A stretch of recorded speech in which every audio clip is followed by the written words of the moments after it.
action coming to you live all day from the Anaheim Convention Center at BlizzCon 2015. We've got all the action right here on the virtual ticket. We have to say we're back right now at the Blizz Couch, mainly because our next guest saw us at the Blizz Couch and he was supposed to be at the desk and was like, why am I not at the Blizz Couch? Hashtag awesome.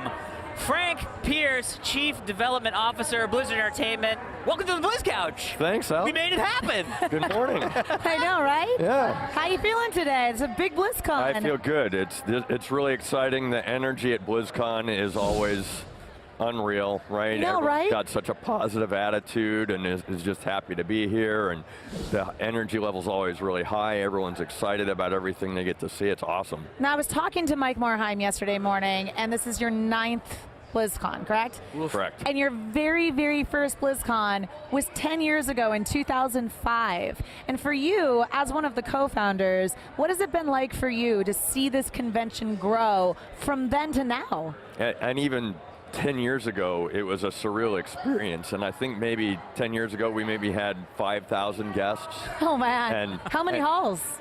I think we only had 3 of the halls, and now we have all 5 halls, and they're expanding the convention center here. So if we continue to host here, maybe we can make it even bigger. But yeah, it's, you know, the tickets for the first year didn't sell out right away. They were available for days, if not like a week or more, and now the tickets just go like that, and they're so highly coveted. And It's yeah, nuts. I know it's like sold out in a couple minutes. It's just insane. Yeah. And I believe at that convention, you guys were announcing the Burning Legion. Burning Crusade. Oh yeah, Burning Crusade. Yeah. And now we're at Legion. Yeah. Which is insane. Yeah. I think like so many, and now we have 6 games. Well, that's what I was gonna say. Is it harder to prepare for a BlizzCon now that you would literally have 6 game franchises to talk about? I think it depends on who you're asking, right? For me, like they gave me a media packet of information to talk with folks that was like this thick because they expect us to be able to talk about everything. But you know, like Ben Brode, he only has to focus on Hearthstone, and Kaplan and just has to think about Overwatch, and they're in their games day to day, so that stuff's I think pretty straightforward for them.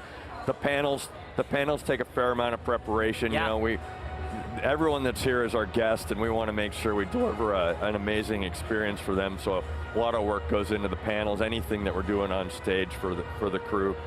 Well, it seems that Overwatch has so much hype behind it. Are you guys just playing it in the office non-stop or what? Because I know we are. Heck yeah. I wait to play when we have executive play sessions so that I can play with people that are more at my pace, my skill level.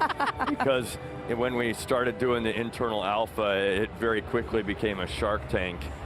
And for me, that's not particularly enjoyable. Yeah. But there are a ton of people. We're a ton of people at the office playing in alpha, and they're still playing. We're in closed beta, and it's really, really fun. And so for me, you know, we've got the private game feature, which will be great for you know, guys like me that don't have the Twitch skill. And Totally. Set up your own games. Yeah. So talk a little bit about the importance of being able to connect so intimately with your fan base here in a physical location, because you know, virtual space is where you guys, that's your bread and butter. And you know, I like to talk about this all the time, right?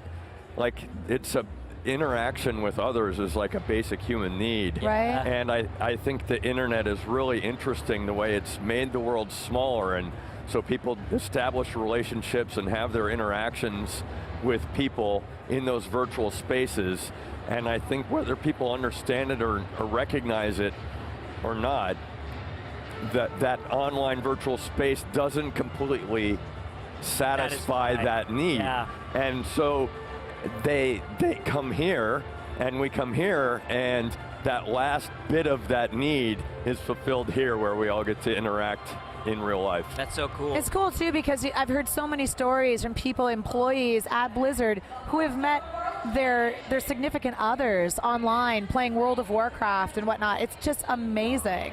And a lot, too, that you guys do so much outreach for charities and kids that are in hospitals that are playing the games while they're on oncology wards, while they're just home, and they're able to connect with other people online. Yeah, for a lot of people, if they have restriction, well, I mean, Michelle, you lived this, right? I mean, you know, a virtual space like Azeroth gives you the opportunity to participate in activities with your social circle and still feel like you're experiencing what the world has to offer.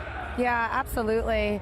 You know, one of the things I wanted to talk to you about, because last year we got to have a moment to be able to come to campus and talk about the charity auction, which is, I know, something near and dear to your heart. How long has the charity auction been going on? That's a great question, Michelle. I'm not quite sure. I think we started doing the charity benefit maybe 2-3 years in, and it's really great. So on Thursday night, right before the show starts, we have some extremely passionate and generous BlizzCon guests and we host a cocktail hour with all the developers. It's very intimate. It's really, really neat. Yeah.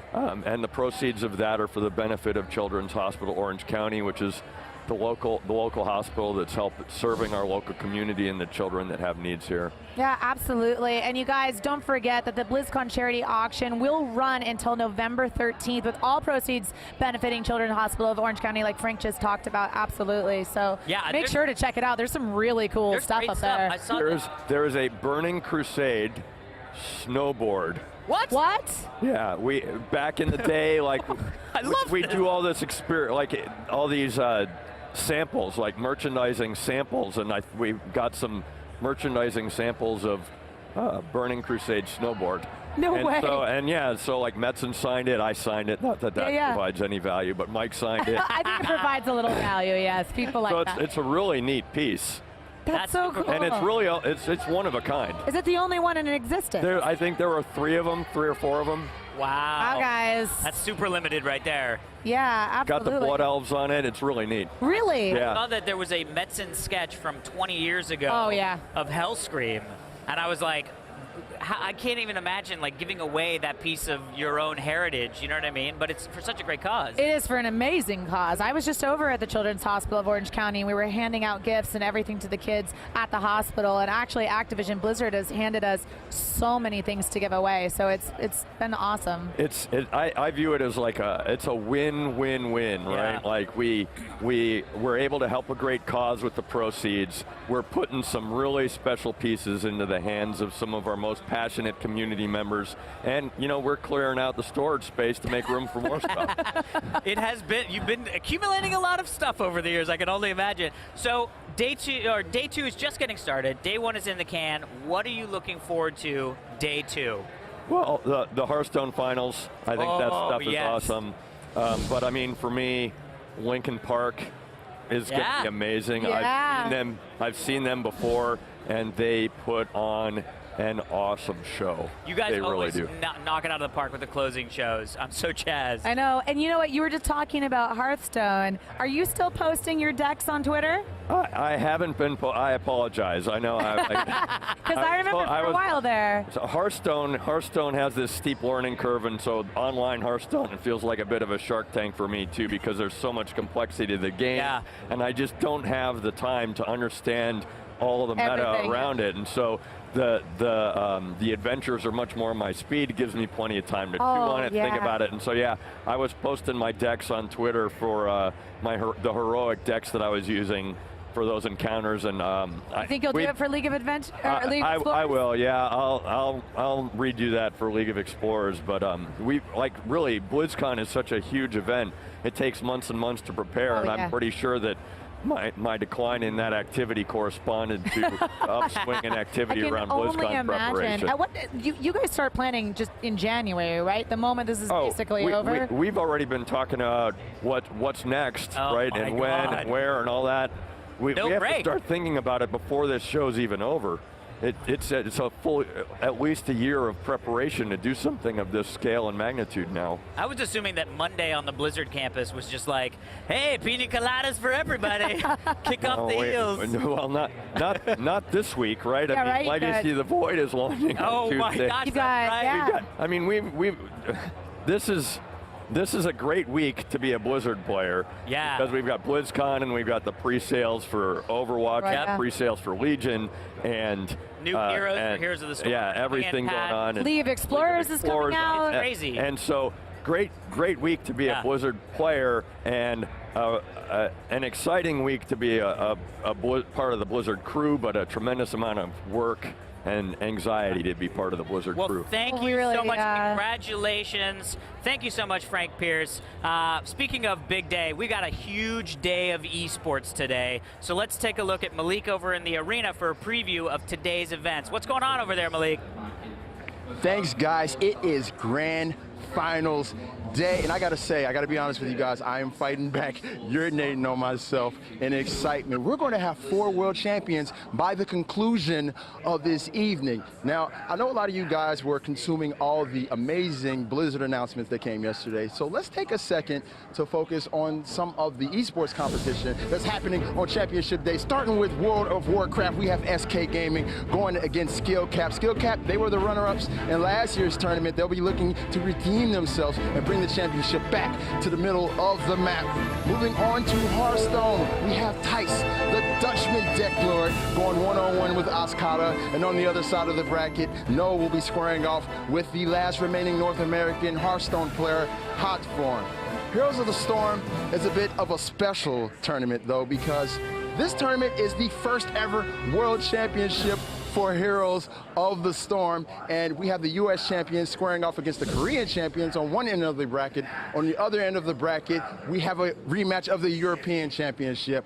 We have a Na'Vi going against Team Dignitas, and that's going to be an interesting match because I told you guys earlier, do not sleep on those European teams. Now, let's take a second to talk about that epic match between Life and that epic match between, there's a StarCraft Legacy of the Void panel going on behind me. It's completely throwing me off. Let's take a look at that Innovation and Life match yesterday, though. Innovation looked like he had it, but then out of nowhere, Life must have come out of nowhere and downloaded him completely, downloaded his playbook, had every move that he was going to do, telegraphed, completely onslaughted him, swarmed him with all of the Zerglings, all of the Lings. Innovation was flabbergasted. This is the best StarCraft player in the world, completely dumbfounded, and it goes to show you that Life, he's going for blood. He wants to repeat. He wants that world championship once again. And Life, he doesn't have an easy road. He still has to get through Classic. On the other side of the bracket, SOS is going to be squaring off against Road. Now, there's still a lot of competition going on. We have the Hearthstone semifinals and the Heroes of the Storm semifinals that are just kicked off. I'm going to go check those out right now. I don't want to miss any of that. So I'm going to kick this back to Michelle and Alex at the Blizz Couch. Take it away, guys. Thanks, Malik. All the links. All the links. All the links. Gosh, Life is killing it, man. Dude, he was so, I can't even imagine. And Malik was so jacked up this morning I know. after what happened. I mean, I can't even imagine. I hope his head does not explode during all this esports stuff. I know, right? And there's going to be more, but in just a few minutes, we're going to be having senior Hearthstone designer Ben Brode joining us. But first, let's take a look at the newest Hearthstone expansion. It's combining all the fun of playing Hearthstone with the excitement of exploring ancient ruins, avoiding deadly traps, and searching for hidden treasure. Ooh. Maybe deadly treasure, who knows? Potentially. It's time to join the League of Explorers.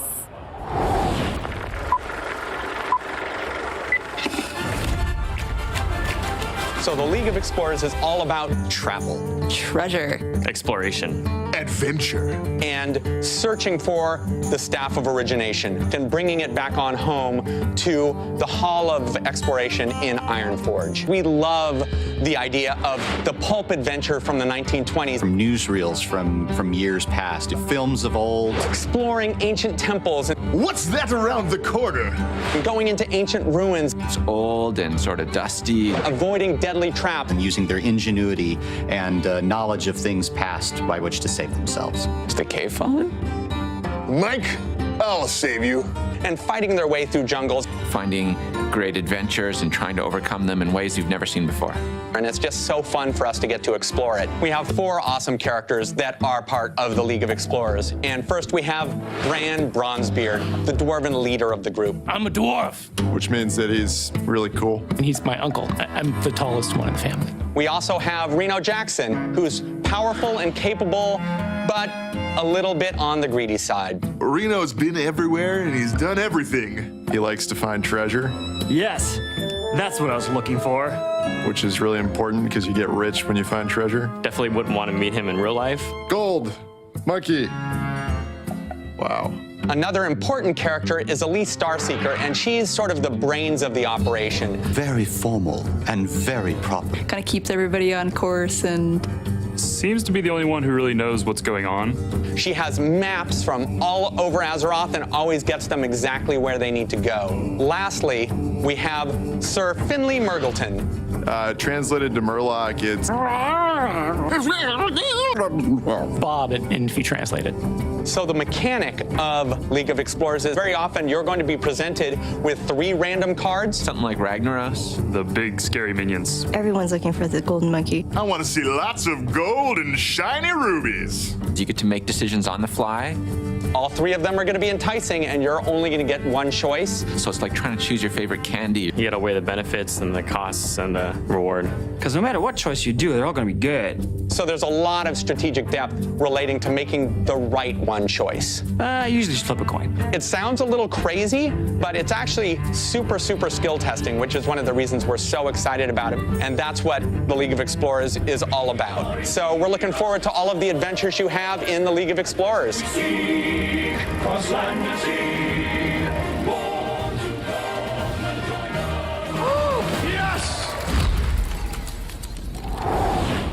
Hi guys, we are so excited for the League of Explorers. I can't wait to play it. It's going to be fantastic.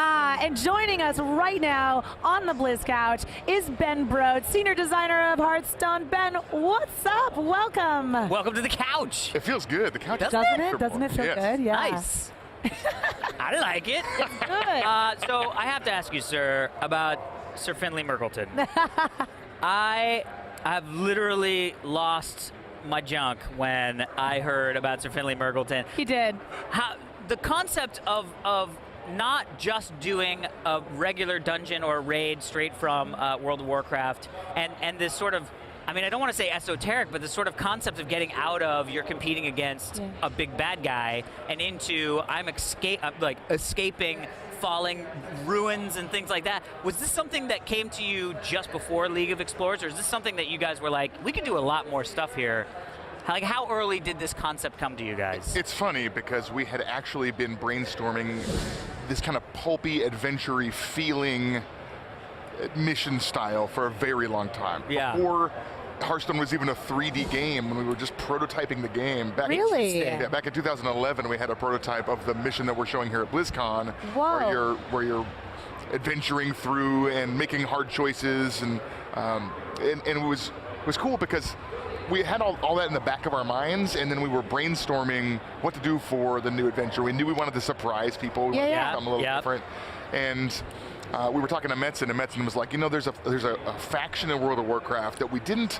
It's in there, but we haven't really shined a huge spotlight on it. It's really fun. It's really different. The Explorers League. Yes. This league of dwarves who are searching for answers in their history and their origins. Yes, everything in Ironforge. Yeah. Right. Yeah. And we had these missions that we had done a long time ago, and we were like, oh, this is the perfect time. Let's totally blow this out, make it a huge thing in Hearthstone, and then use all these missions that we had been sitting on for a long time, like trying to find the right time to get into the game. It was kind of a perfect combination. Now, at the same time, you know, because you guys are creating this, you're expanding upon lore that's in the game, but also it seems like you're creating all these new characters as well, outside of Bran. Who's an existing character. You have someone like Elise Starseeker, who immediately stuck out to me because she seems like she's the real brains behind the entire operation. And it says directly on her card, the mastermind behind countless successful League operations. Which to me sounds like she's been in this for a while and potentially could be continuing to go on and do this. Yeah, so she's been on just a ton of expeditions. She's created huge amounts of maps and charts, and she's been basically everywhere. And so now she can, disseminate those maps and orchestrate a big effort for the League of Explorers. She's a super powerful explorer in her own right, and I didn't cover in the panel yesterday, but the fourth wing, she's really kind of the spotlight for the kind of home space defense for the League of Explorers, and she'll be orchestrating the defensive efforts there as you fight a new threat. Yeah. So she's a really interesting character for us. She also adds, one of the things I like about unlikely team-ups is when you have a lot of different silhouettes, and I love the image of the 4 explorers standing together on the pedestal in the cinematic, and it's such a great vista. Elise kind of standing tall over, because I love her. I immediately was like, oh, that's my girl, and she's got such a great power too. I mean, just being able to shuffle the map into your deck and then reshuffle the golden monkey in. And I've been reading online, some of the people have been like, well, that's going to be too slow to play. But I could see that being in like a druid deck. I could see that being in, a control warrior deck. We could see it playing in a lot of different decks that card could come up pretty quick and then just change everything to legendary. Yeah, I mean, it's definitely going to change the game when that happens. It's a pretty tough quest to go on, so we wanted the payoff to be huge. I mean, even aside from its battle cry, it's a 4-mana 6/6 with toss. It's pretty powerful. Wow. You have to go through, the quest to find the golden monkey. But when you get there, it changes everything. I mean, sure, most of the legendary minions are pretty big, and they have a pretty big impact. You think? A little bit. Yeah, that was one of my favorite moments of, I think it was in actually the opening ceremony, when the card was shown, and you could hear people sort of like reading it to themselves, and then there was sort of this like scuttlebutt of like a couple people sort of getting it but not understanding it, and then the moment that you actually showed what happened, the whole place went crazy, and it was almost like they were like, well, that can't mean what it says. You know what I mean? And then as soon as everything changed, they were just like, it means what it says, and they got up, left. It was crazy. Well, we really care a lot about making the animations and effects and sound be really amazing. And this time at the end of this adventure, we said, look, we have a great team of artists. You guys can do whatever you want for a week. You can do anything. You can make any effect you want in the game. And so one of our artists was like, I'm making the golden monkey amazing. I'm just going to do it. And she went nuts and just started having the monkey face breathing on your cards. It's great. Now, are these cards, when they start rolling out, when we're doing arena picks, are we going to see these legendaries and these explorers pop up potentially in arena? Yes. So as each wing comes out, those cards from that wing will be available in the arena. Once all the wings have been unleashed, we will increase the drop rate of those cards in the arena as well. So you'll at that point actually see a lot more cards from the League of Explorers. It's cool, but too, because the discover element kind of reminds me a lot of when you're picking an arena deck. Were you guys inspired by that? Yes, but the actual true root of the inspiration was a tavern brawl we started working on basically a year ago. It's called Captain Blackheart's Treasure, and we tried to release it a few weeks ago and failed and had to go back to web spinners. But it's coming back in a couple weeks, and it was such a fun tavern brawl for us, where basically instead of drawing a card, we just show you 3 random cards, you choose one, and you draw that instead. So it gives you every turn. Every turn. So it gives you a little bit more choice over what you draw, but you're not building your deck, so you don't know what is actually going to be part of those 3 things. So it's interesting. It's a little bit more random, but a little bit more skill. And we loved it. We thought it was awesome. And when we were thinking about new keywords for the League of Explorers, we just felt like this getting this into constructed games feels too cool. We got to do it. Yeah. Now, what do you think? With Grand Tournament, a lot of people talking about how the RNG being a big factor with competition play. It seems like this still has a little bit of that RNG in it, but at the same time, way more strategy with being presented by 3, and it's not 3 cards from your deck, correct? It's not like it's tracking. Anywhere. It's not like tracking. Anywhere. No, this is a good example of a case where randomness and skill are not on a continuum. You don't necessarily reduce skill by adding more randomness. So we've added some randomness, but also the skill to choose the right card here. Oh, yeah. And play a card that you may not have played with before, and you have to solve new problems. Yeah. This is definitely a skill-intensive mechanic that also adds more randomness. I actually tested it because I decided to do one arena run where I just only picked the very first card every single time, just to see. How did that work? Horrible. I was so expecting lost to be like, so hard. It's not so bad. No, it was terrible. Yeah, don't do that at home, It is kids. very important. You know, some people try to say, oh, well, it's just luck and whatnot. No, if you don't actually pick the correct cards and making sure you have the correct curve on something in Arena deck, you're still going to have a tough time. It's true, and randomness often will put you in a situation you've never been in before. Yeah. There's some new card, and you get it off web spinner, and you're like, how do I use this to win the game? Yeah. And the best players are the best at determining how to turn a situation they've never been in into a victory. Yeah. Yeah. Absolutely. What deck are you playing these days? I've been. I tried to experiment. This is the season reset. I went back down to rank like 16 or something. Yeah. And I was like, time to play. So I made a Major Domo mage deck with secrets and dragons and inspire minions, and I went all the way down to rank 20. You sound. At first, I was sounding like you were. I know. I was like, I know. It sounds awesome. Yeah, it did. Not really. Did. Not great. Oh, So I've been playing some Dragon Priest. I've been playing a couple different Hunter decks. I'm trying to get a lock and load. I'm hoping you're playing some Hunter decks. Yeah, I gotta get back. I've been trying to play the sort of the secret Paladin decks. Have been my bread and butter. So I gotta get back and do a lot more of that. But I'm excited, and the best part is people are gonna be able to play this very soon. I know, it's crazy, right?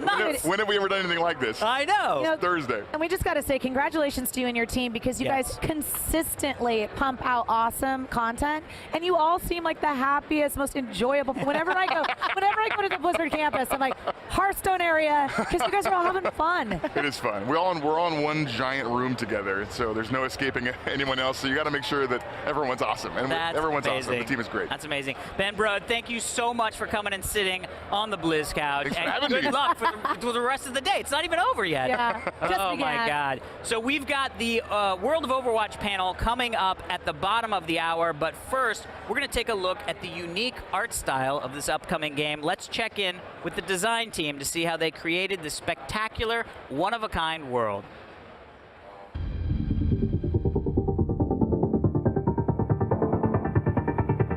Creating the art style of Overwatch was a huge challenge for us, just because it was something very new for Blizzard. Coming with something that was not only new and fresh, but also fit into Blizzard's family of art styles was pretty challenging up front. The Overwatch art style is all about like a very handcrafted, colorful tone filled with like unique heroes. One of the key art pieces that was done for Overwatch is that lineup shot where all the heroes are kind of lined up. That shot helped bring the team together to really understand the direction of this new project. I just love the imagination of it, sci-fi with a hint of alternate reality. We really focus on shape and color. We have exaggerated silhouettes, dynamic poses, vibrant colors. The imagination of a fantasy world is really intriguing to me. Creating something people have never seen before. 3, 2, 1. Capture the objective. Let's do it! So as the art director on Overwatch, my job is more overseeing the entire continuity of the project. And there's different teams that have different tasks. The ideas come from so many different places. Design inspires art and vice versa. If I was just there sitting in a vacuum by myself and trying to bring ideas to life, I don't think I'd get very far. I think it's really about the team channeling the team's energy and excitement. And I really like how organic that type of development is. Finding out the relationships between different heroes really helps the art sing, because the art is just another pretty picture without all that stuff behind it. So I think having such a creative team of developers putting all that stuff behind the art really helps us do our job. Readability is really important, especially in a really fast-paced game like Overwatch. When we build the levels and the heroes, you can tell which direction the heroes are going. We want to be able to tell when a hero is using an ability, for example. Overwatch has been an awesome ride. This has been such an exciting project for me, and something that just really sings to just my sensibilities and everything that I'm passionate about. We really want to have like a really handcrafted feel where it has a really style to it. It's not realistic, and it takes people to another place. And I love just being part of that.